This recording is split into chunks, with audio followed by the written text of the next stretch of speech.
Alors, bonjour à tous et bienvenue pour ce second webinaire sur le thème du référencement naturel, où nous verrons ensemble comment comprendre les intentions de recherche de vos utilisateurs, vous permettra d'améliorer votre visibilité sur les moteurs de recherche et positionner votre site durablement sur des requêtes à forte intention. Alors, dans un premier temps, je me présente, je suis Jonathan Cabel, actuellement consultant chez Cambios en tant que SEM Manager, ce qui prend en compte le référencement naturel et la gestion des campagnes sponsorisées. Et je suis aussi également UX Analyst, ce qui va consister à analyser le comportement de vos utilisateurs, identifier les points de friction afin de générer une expérience jugée positive à l'égard des produits et services qu'une entreprise peut proposer. Vous le verrez au cours de ce webinaire, l'analyse des intentions de recherche représente une fabuleuse opportunité car c'est un premier pas vers l'amélioration de la connaissance de vos utilisateurs. Et c'est d'autant plus important car avec l'émergence de l'expérience utilisateur, l'UX, il est plus que nécessaire de mettre l'utilisateur au centre de sa stratégie. En entreprise, nous avons tous les mêmes objectifs, à savoir satisfaire l'utilisateur, et c'est aussi une manière de rapprocher les équipes, fédérées autour d'un même objectif, car c'est grâce aux synergies entre les équipes que l'analyse des intentions de recherche va tirer toute sa richesse. Alors, débutons ce webinaire par un exemple tiré d'une histoire vraie issue de ma propre expérience. Donc, ceux qui me connaissent savent que j'aime diversifier les expériences, les aventures. Et dans l'une de mes aventures, j'ai voulu me lancer dans l'affiliation. Alors, pour ceux qui ne savent pas ce qu'est l'affiliation, vous n'avez aucun stock à gérer. Vous recommandez un produit et si à terme l'utilisateur achète sur le site marchand, jackpot, on vous reverse une commission. J'ai donc suivi à l'époque les best practices, les tendances de mon domaine. On peut dire que j'ai suivi la recette à la lettre, donc un design moderne et travaillé, une navigation simple et optimisée, et une sélection de quelques produits de qualité. Et pour être honnête, à la fin, le résultat était plutôt satisfaisant. Cependant, problème, après quelques semaines, je me rends compte que le trafic de mon site est très faible, voire inexistant. La proposition de valeur est certes bonne, mais personne n'est en mesure de l'avoir. Le résultat, c'est que je suis invisible sur les moteurs de recherche, et cela va s'expliquer par deux choses. Premièrement, vous devez savoir que pour chaque requête, chaque jour, des milliers de sites arrivent sur Google et proposent un contenu similaire au vôtre. Deuxièmement, il faut comprendre que vos utilisateurs n'ont pas tous le même objectif, la même intention quand ils recherchent sur Google. Chaque utilisateur est différent et tous les traiter de la même manière reviendrait à dire que votre produit s'adresse à tout le monde. Et comme on le dit souvent, vouloir plaire à tout le monde, c'est plaire à n'importe qui, mais c'est aussi un risque important pour vous de diluer vos efforts vers le mauvais objectif. Mais au final, qu'est-ce qu'une intention de recherche? Eh bien, l'intention de recherche est la raison pour laquelle un internaute effectue une recherche spécifique sur Google. Il est important d'identifier ce qui anime les internautes lorsqu'ils recherchent, et avant toute action d'optimisation ou de rédaction pour un mot-clé visé, posez-vous trois questions. La première question, c'est de savoir pourquoi les internautes effectuent-ils cette recherche. Recherchent-ils un site en particulier? Cherchent-ils une réponse ou souhaitent-ils tout simplement acheter un produit? Et derrière ces trois questions, on va identifier trois types d'objectifs. Vous allez avoir premièrement des utilisateurs qui souhaitent simplement naviguer, parcourir le web. Vous allez avoir des utilisateurs qui souhaitent s'informer, un besoin informationnel, ou tout simplement comparer des produits. Et dernièrement, vous allez avoir des besoins transactionnels avec des utilisateurs qui souhaitent acheter des produits. Et moi, mon erreur, lorsque j'ai lancé mon site, aura été de ne pas avoir réussi à aligner ma vision produit avec le besoin exprimé par les intentions de recherche de mes utilisateurs. En partant de ça, on identifie trois principaux types d'intentions utilisateurs. Premièrement, vous allez avoir la requête de type informationnel. C'est le type de requête qu'on retrouve le plus souvent. Dans cette situation, l'internaute est à la recherche d'une information précise et c'est des requêtes qui en général commencent par des termes comme comment ou pourquoi. L'utilisateur ne sait pas encore sur quelle page cette requête va aboutir. Et en général, les entreprises ou les marques souhaitent souvent développer leur contenu pour répondre à ce type de recherche, notamment pour accroître leur notoriété. Et derrière, vous avez plusieurs opportunités, plusieurs choses que vous pouvez proposer à vos utilisateurs. Deuxièmement, on parle de requête navigationnelle lorsque l'internaute effectue une recherche en sachant déjà ce qu'il souhaite précisément trouver. Il s'attend donc à obtenir une réponse pertinente rapidement. Ce type de requête comprend en général un nom de marque, un produit, une URL ou même un nom de domaine. Par exemple, vous avez un internaute qui sur Google va taper Fnac, il connaît la marque, ce qu'elle propose, et a donc une première idée de ce qu'il va voir apparaître dans les résultats de Google. Troisième type de requête, les requêtes transactionnelles. Ce type de requête a lieu lorsque l'internaute souhaite acheter un service ou un produit. C'est un type de requête qui entraîne de la conversion. Et les résultats de ces requêtes sont souvent des pages commerciales. Mais alors, qu'est-ce que ça signifie? Comment accroître sa visibilité sur Internet et générer un trafic qualifié? Tant de questions auxquelles nous allons répondre, et nous allons pouvoir répondre à beaucoup d'entre elles grâce au référencement naturel. Alors le SEO, Search Engine Optimization, qui se traduit en français par le référencement naturel, va consister à positionner un site, une page web ou une application dans les premiers résultats naturels des moteurs de recherche. Une page de résultats peut se découper en deux. Nous allons dans un premier temps retrouver en haut les annonces sponsorisées, payantes, reconnaissables par la mention annonce, qui sont temporaires, et c'est ensuite que nous allons retrouver les résultats naturels. Alors il est important d'avoir cette distinction entre annonces sponsorisées et résultats naturels parce que le positionnement ne va pas être le même. Pour les annonces sponsorisées, on va plutôt avoir un positionnement sur le court terme. Donc tant que vous avez du budget, vous êtes affiché. Le jour où vous coupez votre budget, ben, vous disparaissez de cette section annonce. Et les résultats naturels qui sont des résultats pour un positionnement plus sur le long terme, qui vous garantissent un trafic stable et qualifié sur des requêtes en lien avec votre activité. Alors, avant toute chose, il est important d'identifier les différents types d'affichage proposés par Google pour une requête donnée. Alors, Google a un algorithme de plus en plus précis qui est corrigé constamment et grâce au machine learning, Google est en mesure de comparer les pages, le contenu, la sémantique pour prédire une intention et en déduire la meilleure réponse adaptée. C'est aussi pour cela que mon site ne décollait pas. En général, le moteur de recherche arrive à analyser la pertinence des pages pour proposer le meilleur résultat, mais parfois il arrive que ce soit flou et qu'une multitude de résultats ressortent. Donc, prenons par exemple le mot-clé avocat. Donc, on voit ici sur la capture que l'algorithme peine à savoir si l'internaute recherche un avocat, domaine juridique, ou souhaite des informations sur le fruit. Et dans ce cas, ce qu'il va faire, c'est qu'il va mixer les résultats et proposer des questions en association, des questions associées, pour affiner la recherche et faire en sorte de réellement déduire l'intention qui découle sur ce mot-clé. Donc dites-vous que la page de résultats est le reflet de l'intention cachée de vos utilisateurs. Alors, le positionnement sur des intentions n'est pas une chose aussi à prendre à la légère, et j'attire votre attention sur ce fait, que bien souvent, il permet certes de cibler un trafic qualifié, mais il n'est pas impératif d'adopter cette stratégie sur l'ensemble des pages de votre site. Il est primordial d'avoir un intérêt à créer un contenu qui répond à une intention et respecte notre stratégie de rédaction. En effet, sans stratégie adéquate, vous êtes juste centré sur votre offre, vos produits et vos pages auront du mal à se positionner. À ce titre, j'identifie plusieurs cas. Le premier cas, c'est que vous proposez un contenu intéressant, mais qui peine à se positionner et qui au final finit après la quatrième page, ce qui vous prive de visibilité. Deuxième cas, vous proposez un contenu techniquement bien optimisé pour le SEO, vous arrivez à vous positionner favorablement sur des requêtes, et c'est génial. Cependant, vous créez une page pour les moteurs de recherche et non pour l'utilisateur potentiel. Et le résultat va se faire sentir sur vos objectifs de conversion, car vos pages ne sont pas pensées pour vos utilisateurs et ces derniers vont le ressentir. Ils vont faire des rebonds entre votre site et la page de résultats en quête d'un site peut-être beaucoup plus pertinent et cela va alerter Google qui va se poser des questions sur la pertinence de votre site. Page et sa capacité à répondre à une réelle problématique, ce qui aura tendance à vous faire perdre des positions.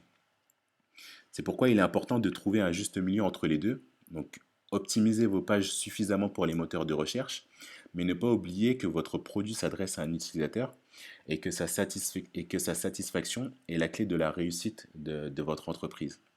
Donc, à ce titre, pour avoir analysé aussi de nombreux sites, essayez de ne pas dépasser les 70% de taux de rebond et essayez d'avoir comme base 2% de taux de conversion.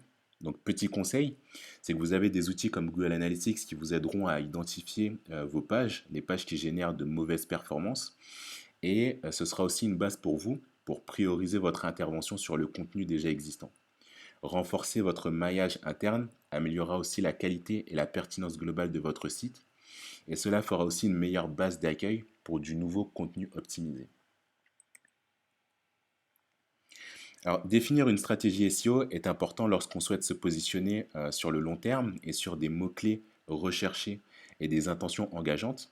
Donc, il est fréquent parfois de se perdre en voulant respecter les règles, mais n'oubliez pas aussi que votre originalité, c'est votre identité.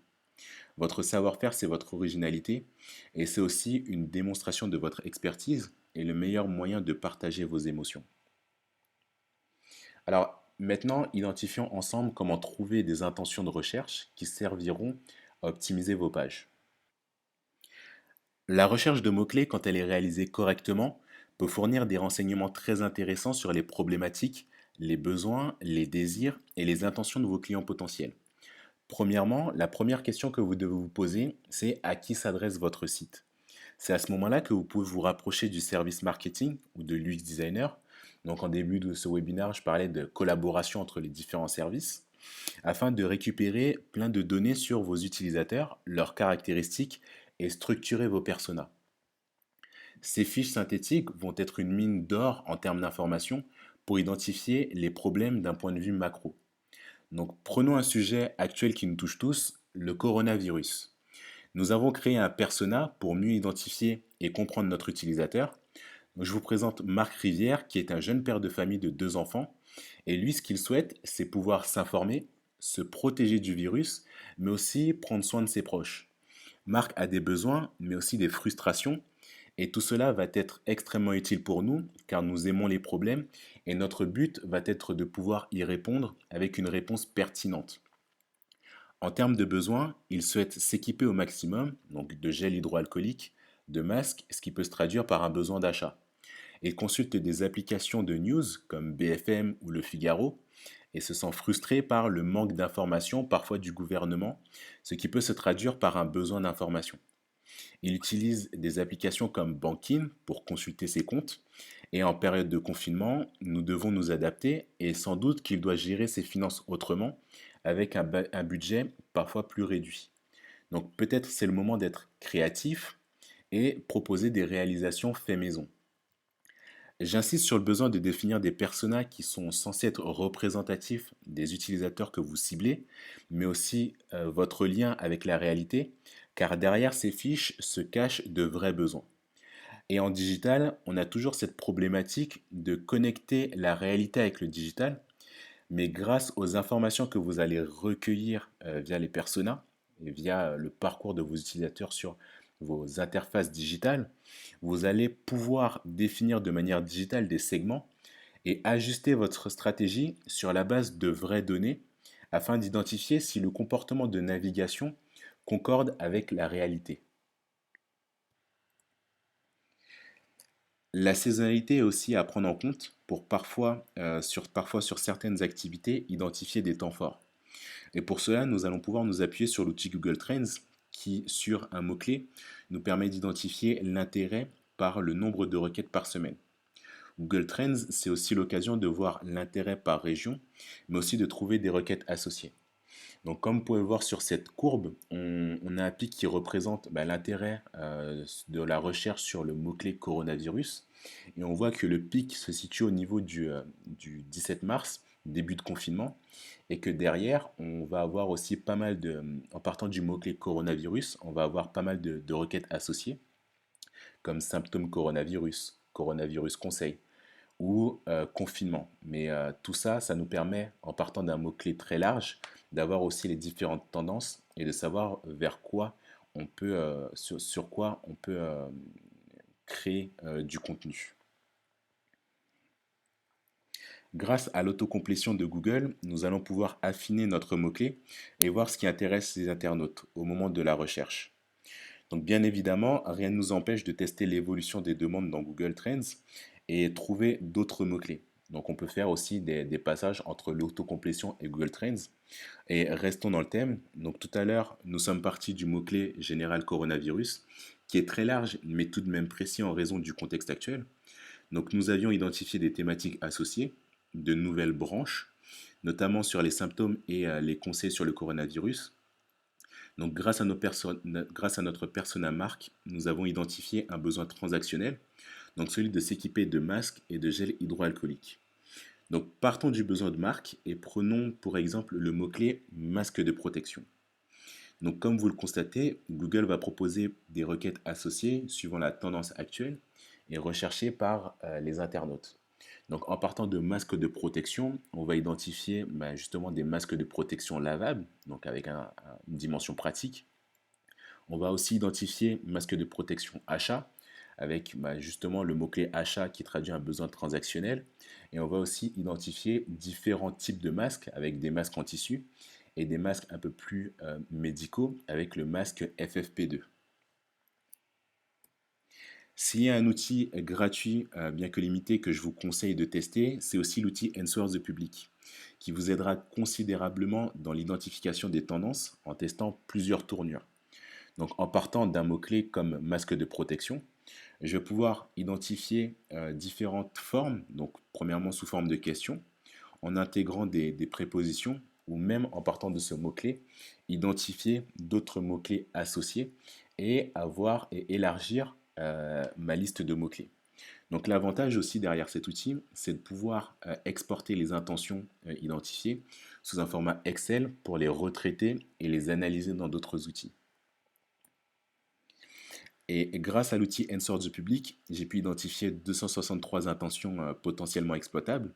Et pour identifier l'intérêt et le potentiel des intentions, Google Keyword Planner, plus communément appelé le planificateur de mots-clés, vous sera très utile car sur la base de votre Excel, vous allez pouvoir identifier le volume de recherche mensuel et identifier s'il y a un intérêt à se positionner par le biais d'une page et lier cette intention à votre vision produit pour identifier le meilleur moyen de toucher l'utilisateur, le faire rentrer dans un tunnel adapté et rechercher derrière une conversion. C'est l'intérêt. L'analyse des intentions va être au service de votre positionnement. C'est aussi à ce moment que nous allons pouvoir créer une autre connexion, notamment entre le référencement naturel et les campagnes sponsorisées Google Ads. Donc par le biais du référencement naturel, vous allez être en mesure d'améliorer votre score de qualité, ce qui améliorera la pertinence perçue par Google à l'égard de votre page. Et si votre page est jugée pertinente, Google sera plus à même de positionner vos pages favorablement dans ses pages de résultats et va aider votre positionnement sur le long terme.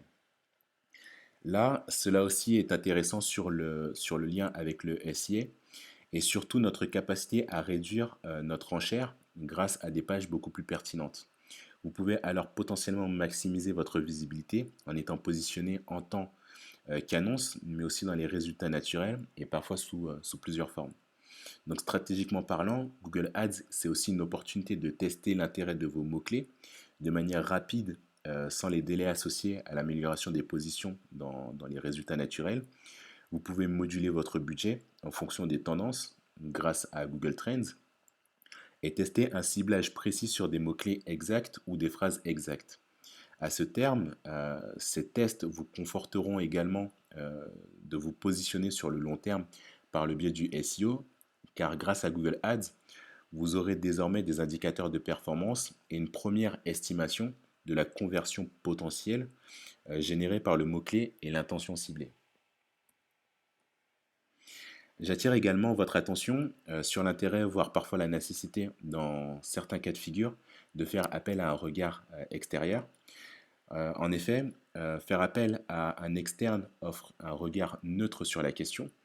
Il est fréquent d'être influencé par sa vision métier, produit, offre.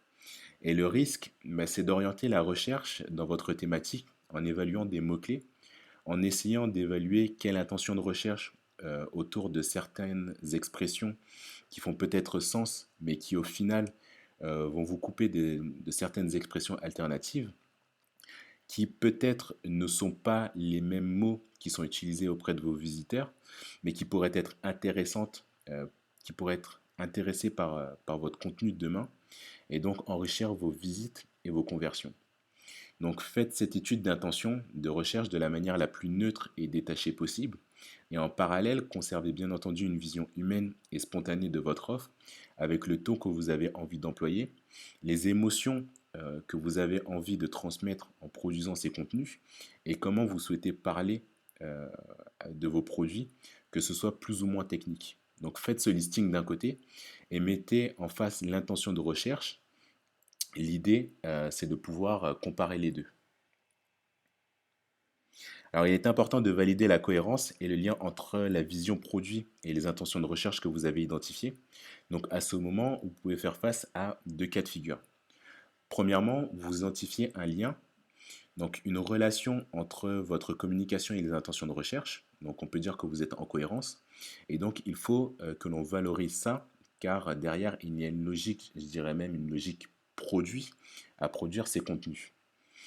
Deuxième cas de figure, certaines expressions ne se retrouvent pas dans les intentions de recherche, ne correspondent pas à un volume de recherche mensuel sur les moteurs suffisamment importants, auquel cas il faut peut-être réécrire et optimiser les contenus déjà publiés sur le site et identifier quelles sont les intentions de recherche qui ne sont pas traitées par votre offre ou par votre communication et tous les contenus que vous avez déjà publiés sur votre site mais qui gagneraient à l'être car finalement, vos produits et votre offre ne sont pas si éloignés que ça.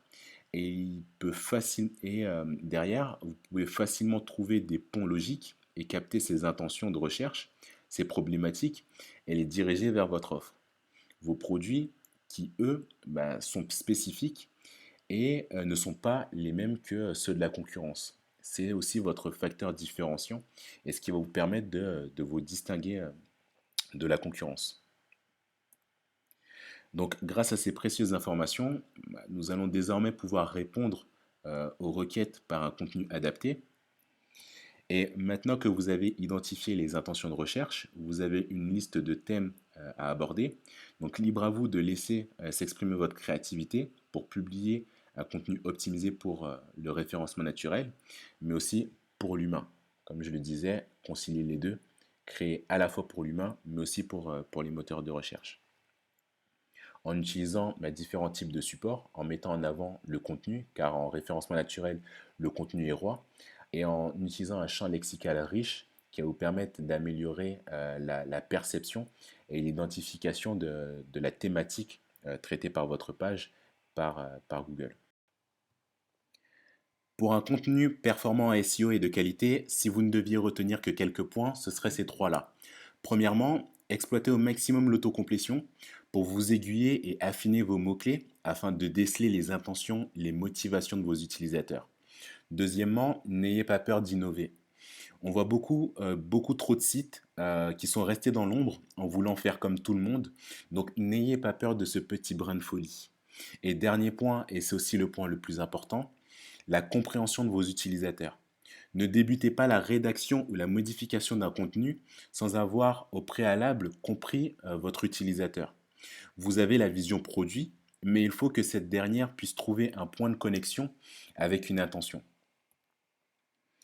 Alors pour reprendre le message partagé en début de ce webinaire, n'oubliez jamais que l'analyse des intentions est aussi une manière de rassembler tous vos domaines de compétences et vous rapprocher de vos utilisateurs. La satisfaction de l'utilisateur est au centre de votre stratégie. Donc au cours de ce webinaire, je parlais de collaboration, notamment entre le chef de projet SEO, le SEA manager, l'UX designer ou encore le service marketing. Donc tous ces domaines ont ont pour objectif la satisfaction de l'utilisateur et collaborer tous ensemble va vous permettre de puiser dans les forces de chaque domaine pour, si possible, à terme, franchir un cap. Alors, j'espère que vous avez un peu mieux compris cette logique d'intention de recherche et dans quelle mesure il faut la prendre en compte dans votre process de communication et de production. Donc, ainsi se termine ce webinaire. Je vous remercie de votre attention et n'hésitez pas à suivre nos prochains webinaires.